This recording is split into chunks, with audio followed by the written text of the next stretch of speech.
नमस्कार, स्वागत है एक बार फिर से today breaking news headlines news के तहत राजस्थान की तमाम मुख्य और सिलेक्टेड खबरों में। तो दोस्तों, आज हम आपके लिए लेके आए हैं राजस्थान की तमाम सिलेक्टेड खबरें। इस वीडियो में आपको देखने को मिलेगा कि राजस्थान की जनता को क्या क्या बड़े फायदे होने जा रहे हैं, यानी कि भजनलाल शर्मा क्या क्या घोषणाएं करने जा रहे हैं जिनके चलते आम लोगों को होगा फायदा और किन किन चीजों का रखना होगा विशेष ध्यान। यहाँ पर आपको बता दें, किसानों के लिए दो महत्वपूर्ण अपडेट निकल के आ रही है। इसी के साथ आम लोगों के लिए भी कई महत्वपूर्ण अपडेट्स हैं जो कि जानेंगे इस वीडियो में एक एक करके सभी अपडेट्स विस्तार से। लेकिन उससे पहले अगर आप इस चैनल पर पहली बार वीडियो देख रहे हैं तो वीडियो के नीचे लाल बटन है, उसे दबाकर चैनल को सब्सक्राइब कर लीजिए। पास में एक बेल आइकन है, उस पर क्लिक कर ऑल नोटिफिकेशन बेल को भी ऑन कर लीजिए। साथ ही साथ इस वीडियो को अपने दोस्तों में, परिवार वालों के साथ फेसबुक, इंस्टाग्राम, टेलीग्राम, व्हाट्सएप इत्यादि पर ज्यादा से ज्यादा संख्या में शेयर जरूर कर दें ताकि आपके दोस्त और आपके फैमिली मेंबर भी जान पाएं इन सभी महत्वपूर्ण अपडेट्स को और काफ़ी हद तक उनको भी फायदा मिल सके। तो आइए दोस्तों, बिना टाइम वेस्ट किए बात करते हैं यहाँ पर राजस्थान की पहली बड़ी अपडेट की। तो यहाँ पर पहली बड़ी अपडेट निकल के आ रही है जो कि किसानों के लिए है। यहाँ पर आपको बता दें, पहली बड़ी अपडेट किसानों के लिए खुशखबरी राजस्थान सरकार दे रही है 10,000 की मदद। जानिए कैसे मिलेगा लाभ। जी हाँ, आपको बता दें,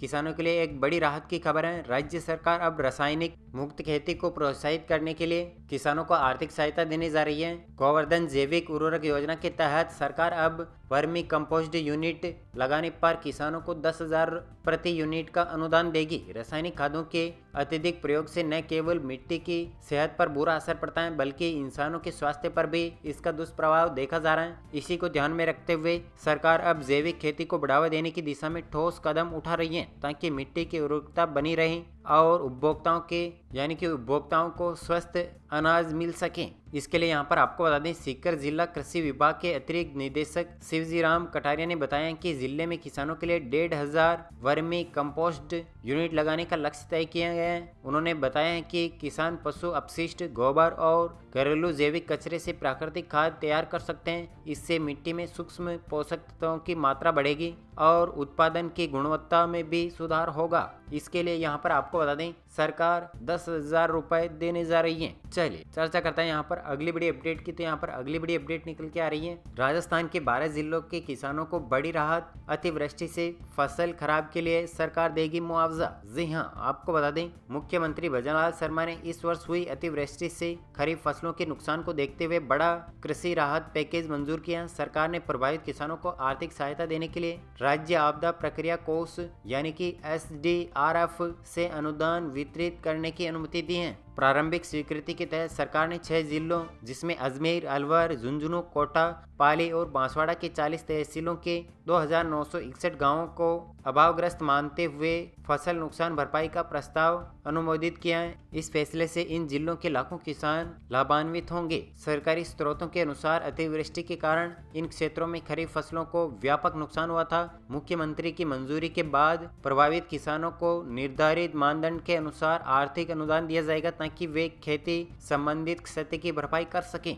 इसके अलावा राज्य सरकार ने एक और अधिसूचना जारी कर 6 अन्य जिलों झालावाड़, धौलपुर, बूंदी, भरतपुर, डीग और टोंक की 43 तहसीलों के 3,777 गाँव को भी अभावग्रस्त घोषित किए हैं। इन गाँवों में जहां 33% या उससे अधिक फसल खराब हुआ है वहां के किसानों को भी सहायता का अधिकार मिलेगा। सरकार ने यह भी स्पष्ट किया है कि अनुदान वितरित प्रक्रिया पारदर्शी और त्वरित होगी। स्थानीय तहसील स्तर पर फसल नुकसान का सत्यापन करके लाभार्थी की सूची बनाई जाएगी और फिर बैंकिंग चैनलों के माध्यम से राशि जारी की जाएगी। कृषि विशेषज्ञ और स्थानीय अधिकारी किसान को सलाह दे रहे हैं कि वे अपने गांव के तहसील कार्यालय से संपर्क कर आवश्यक दस्तावेज और फसल नुकसान का प्रमाण समय पर जमा करा दें। इससे सहायता शीघ्र से मिल सकेगी। अंततः मुख्यमंत्री की यह पहल प्रभावित किसानों को जल्द आर्थिक सांस देने का प्रयास है। प्रशासन ने कहा है कि राहत कार्य सुचारू रूप से लागू करने के लिए जिला और ब्लॉक स्तर पर मशीनरी और मानव संसाधन तैयार किए गए हैं। क्या आपको भी फसल का नुकसान हुआ है? हमें कमेंट सेक्शन में ज़रूर बताएं।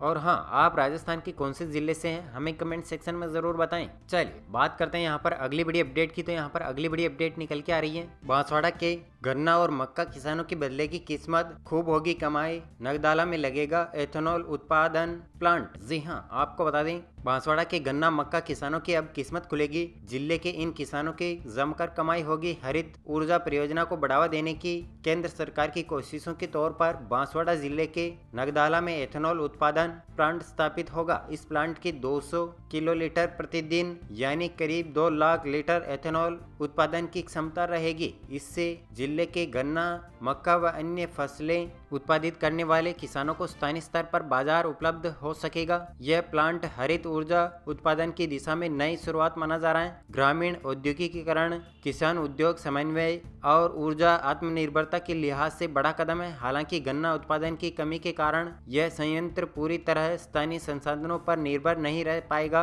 पड़ोसी मध्य प्रदेश व गुजरात राज्य से भी कच्चा माल आयात किया जा सकता है। यानी कि कुल मिलाकर यह प्लांट चालू होने के बाद बांसवाड़ा के आसपास के किसानों की बल्ले बल्ले हो जाएगी। उनका गन्ना भी अच्छे भाव में बिकेगा और उनकी मक्की भी अच्छे भाव में बिकेगी। चलिए चर्चा करते हैं यहाँ पर अगली बड़ी अपडेट की। तो यहाँ पर अगली बड़ी अपडेट निकल के आ रही है हब स्पोक मॉडल। राजस्थान के गांवों कस्बों के लिए आई खुशखबरी, अब घर बैठे मिलेगी जांच रिपोर्ट। जी हाँ, आपको बता दें राजस्थान में स्वास्थ्य सेवाओं को और अधिक सुदृढ़ और सुलभ बनाने की दिशा में एक बड़ा कदम उठाया गया है। अब प्रदेश के गाँवों और कस्बों तक भी शहर जैसी अत्याधुनिक जाँच सुविधाएं पहुँचेगी। इसके लिए हब एवं स्पोक मॉडल को बनाते हुए एक व्यापक योजना बनाई गई है, जिसके अंतर्गत पूरे प्रदेश में जांच सेवाओं को एक नेटवर्क के माध्यम से जोड़ा जाएगा। योजना के तहत झालावाड़ जिले में 32 चिकित्सा संस्थानों पर यह सुविधा मुहैया करवाई जाएगी। उल्लेखनीय है कि निःशुल्क जांच सुविधाओं को बेहतर बनाने के लिए भारत सरकार की ओर से हब एवं स्पोक मॉडल अपनाने की पहल की गई है। इसी क्रम में राजस्थान भी यह मॉडल लागू किया जा सकता है ताकि गाँव कस्बों तक रोगियों की जाँच समुचित सुविधाएं सुगमता से उपलब्ध हो। यह मॉडल लागू होने से चिकित्सा संस्थानों में जांचों की संख्या में वृद्धि होगी एवं जांच रिपोर्ट प्राप्त होने के समय में भी कमी आएगी। सबसे बड़ी बात यह है कि मरीजों को अब रिपोर्ट प्राप्त करने के लिए अस्पताल जाने की आवश्यकता नहीं होगी, क्योंकि रिपोर्टें ऑनलाइन घर बैठे उपलब्ध करवाई जाएगी। चलिए चर्चा करते हैं यहाँ पर अगली बड़ी अपडेट की। तो यहाँ पर अगली बड़ी अपडेट निकल के आ रही है राजस्थान में लाडो प्रोत्साहन योजना का दायरा बढ़ा, अब इन छात्राओं को भी मिलेगा लाभ। जी हाँ, आपको बता दें राजस्थान सरकार ने बालिका शिक्षा को बढ़ावा देने की दिशा में एक महत्वपूर्ण कदम उठाया है। प्रदेश में लाडो प्रोत्साहन योजना का दायरा बढ़ाया गया है। अब लाडो प्रोत्साहन योजना का लाभ मान्यता प्राप्त निजी विद्यालयों में पढ़ने वाली बालिकाओं को भी मिलेगा। पहले यह योजना केवल सरकारी स्कूलों की छात्राओं तक सीमित थी, लेकिन अब इसे सभी वर्गों की बेटियों तक पहुंचाने का प्रयास किया गया है, जिससे हर बालिका को समान अवसर मिल सके। लाडो प्रोत्साहन योजना के तहत राज्य सरकार छात्रा को जन्म से लेकर स्नातक स्तर तक कुल 1.5 लाख रुपए की आर्थिक सहायता प्रदान करेगी। यह राशि 7 किस्तों में दी जाएगी, जिससे छात्रा को शिक्षा के दौरान किसी प्रकार की आर्थिक बाधा न आए। चलिए इसी के साथ बात करते हैं यहाँ पर अगली बड़ी अपडेट की। तो यहाँ पर अगली बड़ी अपडेट निकल के आ रही है राजस्थान में ऐतिहासिक फैसला, 23 साल बाद टूटा प्रमोशन का सूखा, 3 संतान वाले 42 कर्मचारियों को मिला हक। जी हाँ, आपको बता दें राजस्थान में सरकारी कर्मचारियों और अधिकारियों के लिए एक ऐतिहासिक निर्णय लिया गया है। पिछले 23 सालों में जिन कर्मचारियों को 3 संतान होने की वजह से पदोन्नति यानी कि प्रमोशन का लाभ नहीं मिल रहा था, अब उन्हें आखिरकार राहत मिल गई है। राज्य सरकार ने नियमों में संशोधन कर इस श्रेणी के कर्मियों को भी पदोन्नति देने की प्रक्रिया शुरू कर दी है। इस बदलाव का असर अब नजर आने लगा है। पहली बार 42 आरटीएस अधिकारियों को आरएस के पद पर प्रमोट किया गया है। इसका उद्देश्य परिवार नियोजन को प्रोत्साहन देना और छोटे परिवार की नीति को बढ़ावा देना था।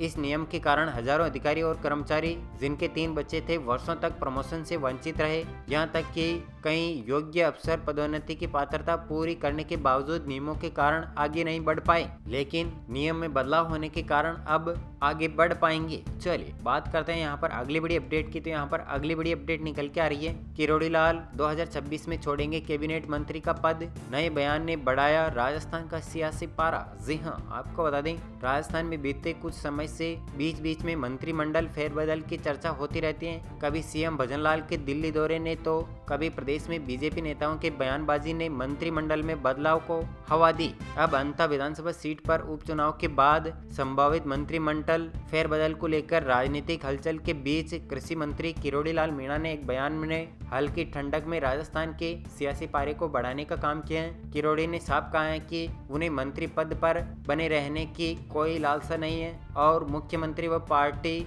आलाकमान जो निर्णय ले वो मंजूर होगा। इसी के साथ बात करते हैं यहाँ पर अगली बड़ी अपडेट की। तो यहाँ पर अगली बड़ी अपडेट निकल के आ रही है हरियाणा राजस्थान पोस्टर लॉन्च से पहले वायरल 4 को नोटिस। जी हाँ, आपको बता दें वन विभाग के हरियाणा राजस्थान पोस्टर को सोशल मीडिया पर पोस्ट करने के मामले में 4 अधिकारियों को नोटिस दिया है। आरोप है कि इन अधिकारियों ने पीएम सीएम के पोस्टर लॉन्चिंग से पहले सोशल मीडिया पर शेयर कर दिए। बताया जा रहा है कि पोस्टर को बड़े जनप्रतिनिधि या अधिकारी से विमोचन के बाद शेयर करना था, लेकिन अधिकारियों ने पहले ही सोशल मीडिया पर शेयर कर दिया। शिकायत मिलने के बाद नोटिस जारी कर जवाब मांगा है। डीसीएफ विजय पाल सिंह ने नाहरगढ़ बायोलॉजिकल पार्क के सीएफ देवेंद्र सिंह राठौड़, अतिरिक्त प्रशासनिक अधिकारी रामधन मीणा और क्षेत्रीय वन अधिकारी गौरव कुमार और सहायक वन संरक्षक प्राची चौधरी को नोटिस जारी किए हैं। वन विभाग के जिन पोस्टर्स को लेकर विवाद हुआ वे नाहरगढ़ बायोलॉजिकल पार्क, हाथीगांव, बीड़ पापड़ लेपर्ड सफारी और जालाना लेपर्ड सफारी से जुड़े हैं। इस पर आपका क्या कहना है? इसी के साथ बात करते हैं यहाँ पर अगली बड़ी अपडेट की। तो यहाँ पर अगली बड़ी अपडेट, राजस्थान में सर्दी ने दिखाई तीखी दस्तक, 12 जिलों में पारा 10 डिग्री से नीचे। जी हाँ, आपको बता दें उत्तर भारत में आ रही बर्फीली हवाओं के असर से राजस्थान में सर्दी ने रफ्तार पकड़ ली है। अलवर, उदयपुर और झुंझुनू सहित 12 जिलों में न्यूनतम तापमान 10 डिग्री सेल्सियस से नीचे दर्ज किया गया। अलवर, उदयपुर और झुंझुनू में सीजन की सबसे ठंडी रात रही, जबकि 12 और करौली में पहली बार तापमान 10 डिग्री से नीचे गया। मौसम विभाग के अनुसार अगले एक सप्ताह तक राज्य में मौसम शुष्क और ठंडा रहेगा। सीकर में न्यूनतम तापमान 7 डिग्री सेल्सियस दर्ज हुआ, जो प्रदेश में सबसे कम रहा। मौसम विभाग का कहना है कि राजस्थान में मौसम यानी कि सर्दी और बढ़ेगी और फिलहाल बारिश की कोई आशंका नहीं है। तो दोस्तों, यह थी आपके लिए today breaking news headlines news के तहत राजस्थान की तमाम सिलेक्टेड और महत्वपूर्ण खबरें, जो कि एक एक करके आपको इस वीडियो में विस्तार से बता दी गई है। उम्मीद करता है महत्वपूर्ण जानकारी अपडेट आपको मिल गई होगी। तो दोस्तों, वीडियो के नीचे लाल बटन है, उसे दबाकर चैनल को सब्सक्राइब कर लीजिए। पास में एक बेल आइकन है, उस पर क्लिक कर ऑल नोटिफिकेशन बेल को भी ऑन कर लीजिए। साथ ही साथ इस वीडियो को अपने दोस्तों व परिवार वालों के साथ ज्यादा से ज्यादा संख्या में शेयर जरूर कर दें, ताकि वे भी किसान स्कीम्स या फिर उनके बच्चे पढ़ाई कर रहे हैं तो उनको भी काफी हद तक मदद मिल सके। ओके फ्रेंड्स, मिलते हैं अगले ताज़ा और सटीक वीडियो के साथ। तब तक के लिए जय जय राजस्थान।